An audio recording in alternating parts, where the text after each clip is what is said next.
So in the piece Bundle of Joy, before the piano part even comes in, it already gives you a sense of being in a dream. First you have this repeating sort of a sound, and it sounds like the reverb makes it feel like it's almost as if it's underwater or in space or something. Like something about being underwater it's similar, not exactly the same, but similar to being in a dreamlike state, because you're in your head, you're more aware of the sounds in your body, and in a similar manner when you're about to go to sleep, you're really tuning everything out and already, okay, I feel like I'm floating. And on top of that, also you have this ambient sort of sound on the top. And so the fact that it's very high up, it doesn't give you any notes that are sort of in the bottom, any sort of bass going on, or no sound sort of on the bottom that give you this sense of being grounded or in reality. And so it allows you to feel free to go inside of your own head and sort of float around there in that area with your imagination. And then just before the piano part comes, I love this sound, because if you think about it, it's kind of like you're about to wake up. Like it wouldn't be remiss if it was in a scene like this.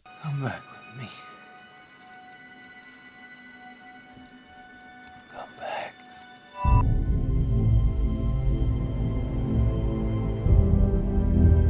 And so I don't know why that sound evokes that type of experience, but it does. And so all of these things are happening in sort of this soup of beautiful music going on before even that piano part comes in. It primes you to be in this sort of imaginative, dreamlike state, this perfect context then for this piano to come in. And then, my goodness, like this piano part, okay, so first of all, it's also high up. It sort of meets with this ambient sound that's higher up. Because, I mean, imagine if instead you had the piano going lower, or an extra part that went lower, and you had this.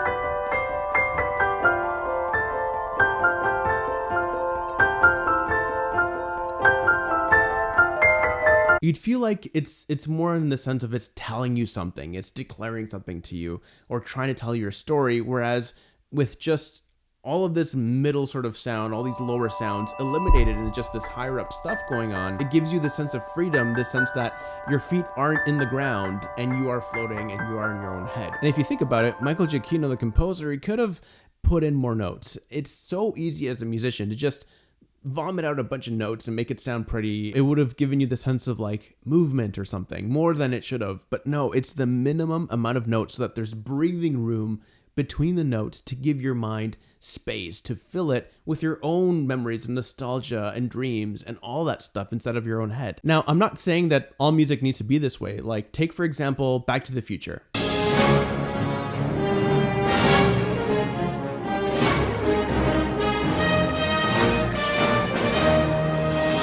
That music is obviously meant to give you this sense of adventure and, you know, amazing things going on and exciting stuff. Like, it's not meant to have you get inside of your own head. No, it's telling you a message, right? So there's different circumstances where these different styles can be used and should be used. And here, I think the composer did it perfectly with leaving you breathing room to, as you're listening to it, fill it with your own images. Okay, and I want to talk about the piece Joy Turns into Sadness. Is it me, or do the strings here sound like Lost?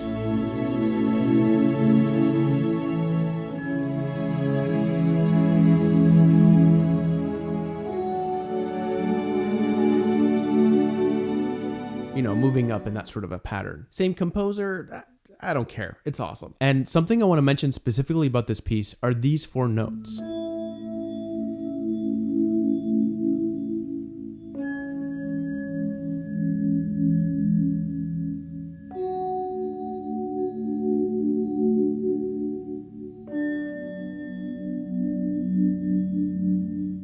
I love those 4 notes. Let me show you. So it starts off here, and if you wanted a resolution, you would continue with a note like this. But no, instead it goes to a note like this.